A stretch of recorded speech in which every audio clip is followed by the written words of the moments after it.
So I'm very happy. We have a great panel today.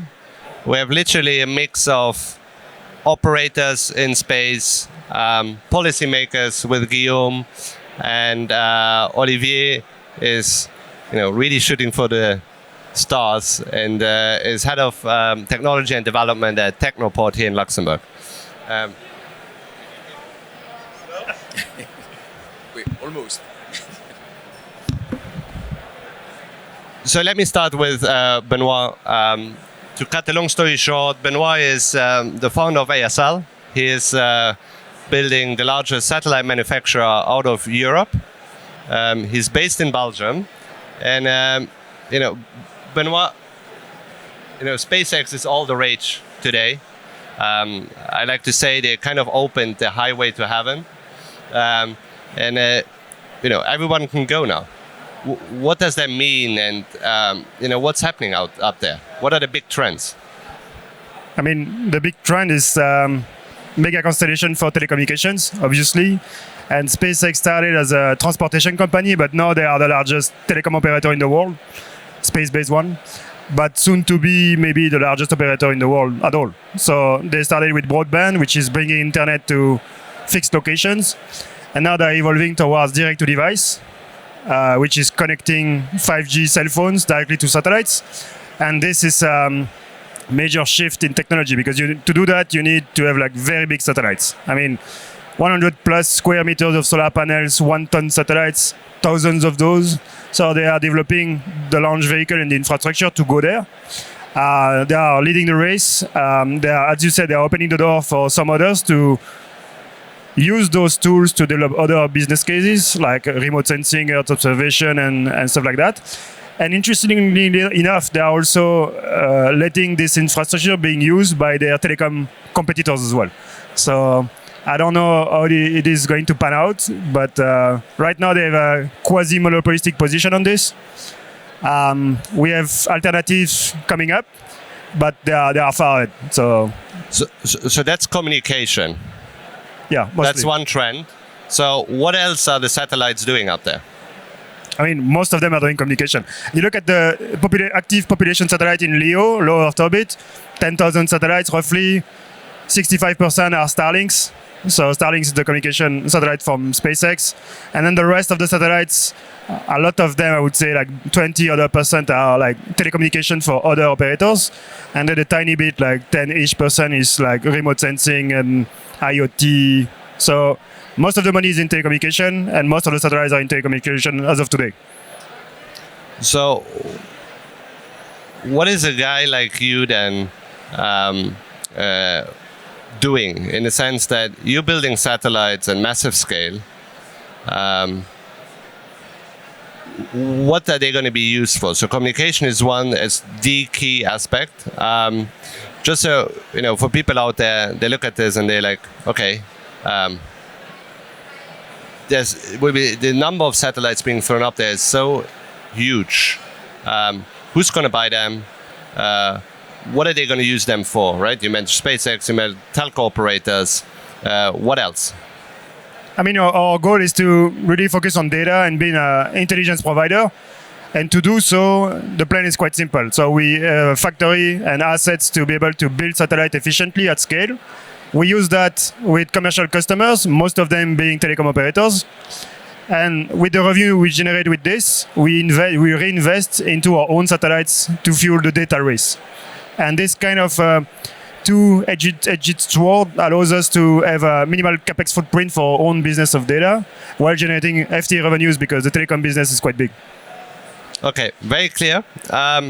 Olivier, you are one step further out. We discussed briefly yesterday. You say I focus mainly on planetary technologies. And you mentioned a very interesting concept called, planetary assets. I think the first question is, this feels very far out. Why today? And what's the big opportunity? So under a technology business incubator perspective, we address early stage ventures. early stage ventures is the new technological capability, but we use the same business way of doing deals and trades, right? So when we observe the different layers of space, Leo now is getting its regular operation. We are speaking less of missions to operations, right? Which is what's securing commodity business. So each layer of space, cislunar, let's put it cislunar space, now is having private investment. If you consider, for example, international space stations, now you're having players investing to have such infrastructures. And this is where on our side, the community of entrepreneurs and our early stage deep tech investors, now we're paying attention to planetary resources, for example. And when we take planetary resources, comes the topic, what does it represent to have planetary assets? One good example of it would be space resources. I'm taking the lunar examples because this is the one in which we are most speaking of. And time-wise, we are speaking up to 2030, our expectation. I'm not going to get into the geopolitics or speaking who's getting there first. 2030, I'm just writing that down, to be... Yeah, but just we pinpoint first the first timing what we are speaking in future 6 years. We are speaking who wants to own these assets so as that you don't get 65% of a body being able to claim I was the first mover, I was there. So this is why now we are taking that consideration on the different layers, who are going to be the new players thinking of I need to be there prior, taking in consideration how to have a stake in that asset. I just like to, like to simplify a lot. And if you let's say you have whatever, an asteroid or out there with specific resources, how can a specific nation now on Earth kind of either claim that asset or build a regulatory framework for it? What does that imply? How can that happen? This is where it gets exciting for business. Because again, we are not explaining only the technological substance of the thing, is how do we trade in fact. And this is where space exploration is getting in its meaningfulness in terms of creating substance. Once you will land somewhere, yes, we have now some trading accords, and thanks to Luxembourg, we've had provision for being able of trading lunar asset. Again, I concentrate on lunar asset because this is the tangible use case we have now. So first come, first serve will be the basis at a given point, because you need to trade with somebody who can convert it. It's not only a matter of saying I have ownership. And this is where the trading starts to be interesting, because your point is to be able to use regular deals, meaning you will hedge what you will be able to access. So, and that will be one step further, right? So 2030, ideally, first space resource is going to be exploited. And then beyond that is when they're going to be engaged in trading, they need to have a regulatory framework for that. Here you go. And do you have an example of a cool company you're working with? Yes.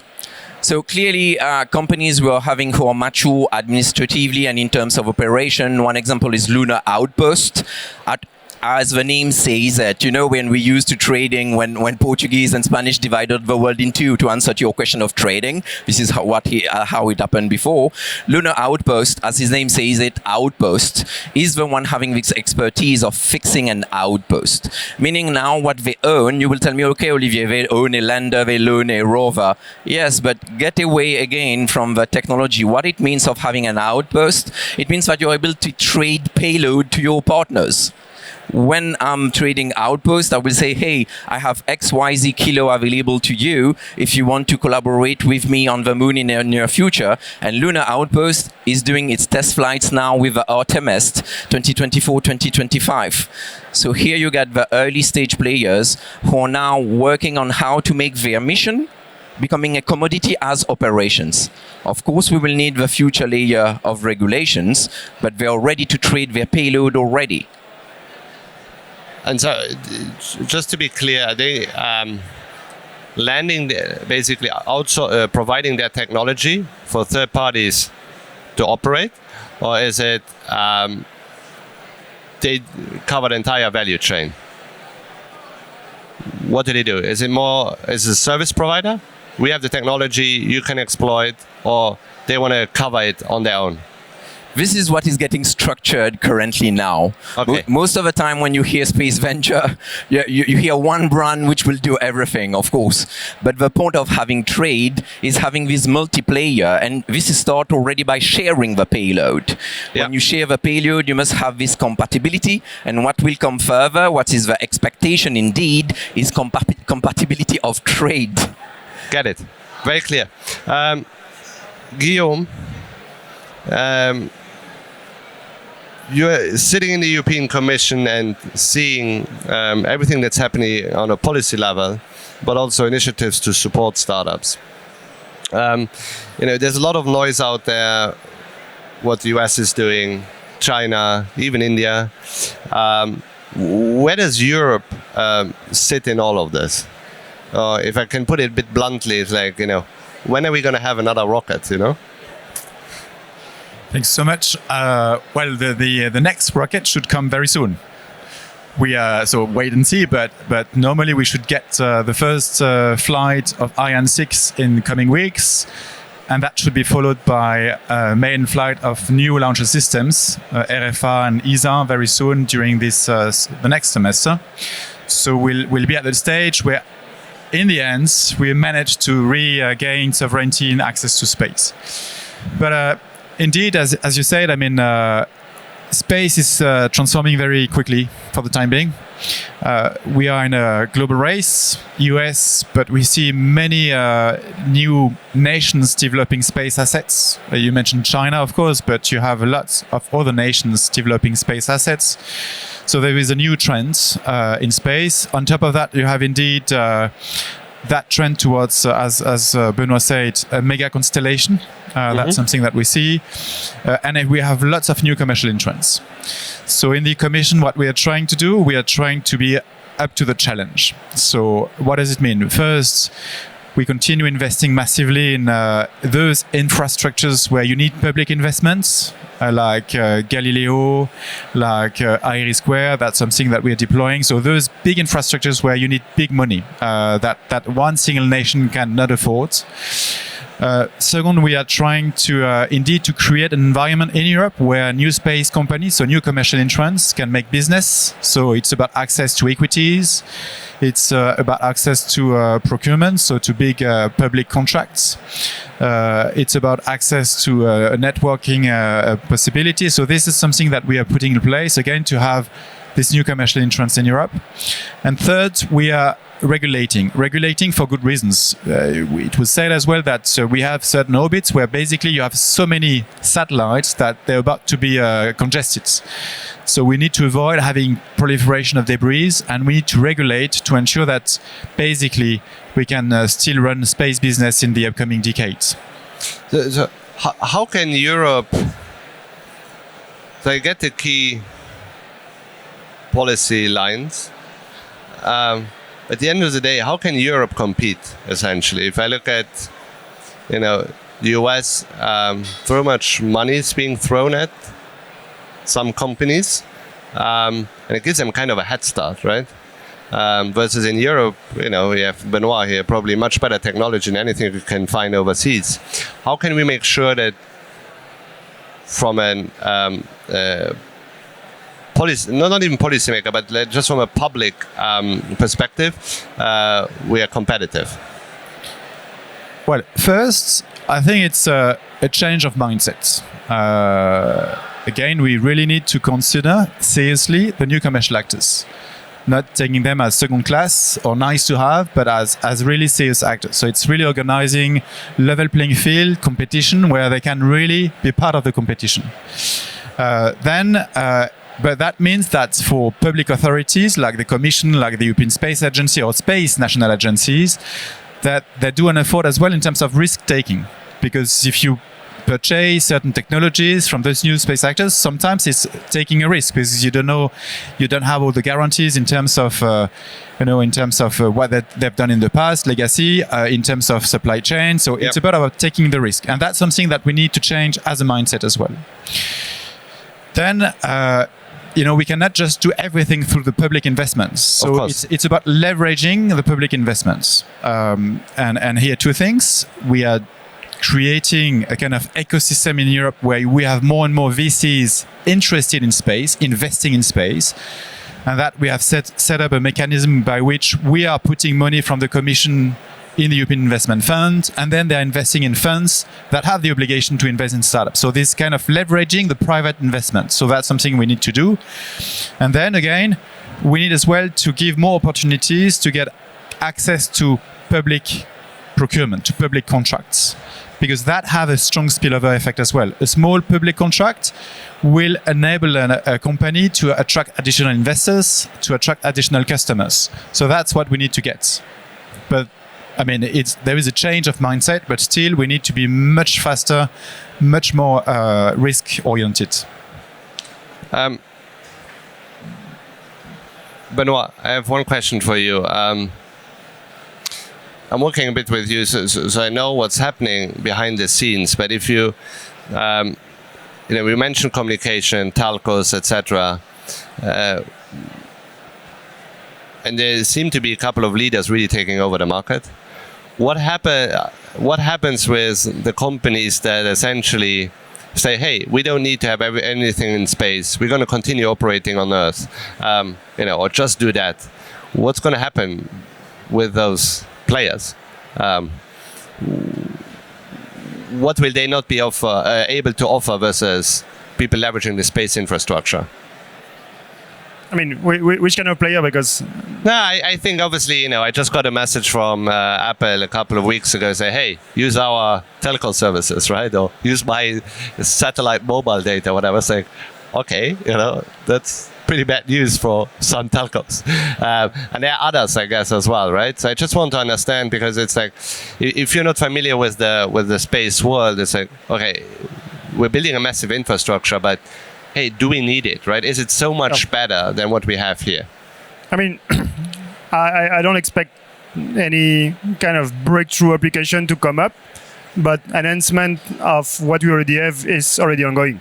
So we talked about telecommunication. Indeed, if you look at telecommunication, space-based telecommunication was not competitive against ground-based communications, depending on the density of population in the area you want to serve. But now we see that the cost to put infrastructure in place is going so low that the trade-off being reevaluated. Most of the areas, I mean, the threshold in terms of population density and user density goes down. So space-based infrastructure actually might be more capex efficient for selected application than ground-based infrastructure. And this ranges from obviously telecommunication, direct-to-device, but also stuff like real-time weather forecast with new fancy ways of assessing global variables that we cannot assess from the ground, like wind speeds. And I'm not a big weather guy, but we have customers that do that, so I try to catch up with them. So yeah, I would say, again, space infrastructure capex going down means that a lot of ground-based infrastructure will be more efficient in space, and we are seeing this reversal right now. But that's more efficient from a financial perspective. From a product or from a service perspective, I guess it's going to be better. Yeah, I mean, I was comparing like at ISO user experience. There are some stuff like getting cell phone coverage in the middle of nowhere. It's obviously going to be better with space-based infrastructure. Yeah. But I guess that the main driving factor to see this shift from ground-based infrastructure to space-based infrastructure will be the financial reality and financial returns first, and then user experience has to be at least the same for the public to engage in this. One thing I always, Google Maps or GPS is probably the first mass market, space application. And, I have drone companies pitching us, etc. I'm like, it's funny that we still have cars driving through the streets taking pictures or drones flying around. And, there was a digital twin is always a topic. I'm like, okay, but we will have satellite. We can do that relatively easily, quickly, right? So that's another big piece of the market. I think space players will take. And I just wanted to bring up that example because everybody can relate to it, essentially. What about defense? I just, what is Europe doing there? And today, and what will tomorrow look like? I'm not sure who wants to take that question. I mean, defense and space, it's a very old story, because people tend to forget that the first rockets and the first satellites were military ones. So it was not a dual-use technology day one. It was military technology that became dual-use. And with what we see with the war in Ukraine, we have seen that space assets are providing critical intelligence to the troops there. And the Western way of doing things, it's relatively amazing. We can see real time what's going on.